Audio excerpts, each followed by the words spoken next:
if you're going to go that route with like alternative energy solutions, I mean, you got to realize there's like 10 to 15 companies that are moving the needle here. There's not 100, there's not 500, this is a different world. And so you have to make sure that those 10 to 15 are going to buy into, what that alternative energy solution is.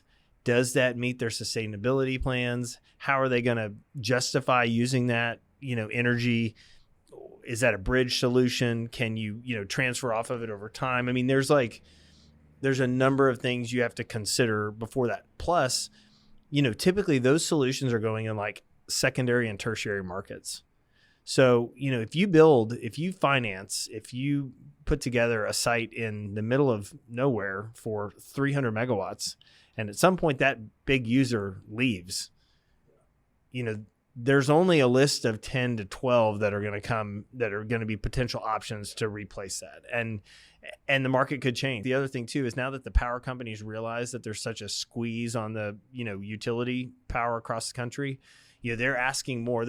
They've had to figure out, hey, if I have 50 new projects that have come in over the last, quarter, I've got to figure out what's real and what's not. And so what's the best way to do that? Okay, now I'm going to ask you to pay money for us to go do do paperwork. That's right. The site surveys or the study plans to figure out how we do this. And that will kind of push a number of people out. I think it makes it that much harder to even flip land. So there's a funny story. Somebody told me this was probably 3 or 4 years ago, that I think it's CyrusOne has got a site up in Washington, and they have I think it's a will serve letter. I'm probably getting the terminology wrong, from the power company with no expiration date on it. Yeah. And it's like 30 megawatts. And the person who was telling me the story was like, there's no way that power provider would do that deal now. Sure. And so with the kind of increasing responsibility on the developer to go kind of use it or lose it, that makes it even harder to flip land. So even if you're, again, established developer, you have the relationships with the operators, you have the relationships with the equipment manufacturers, the developers, everything you need. Yeah.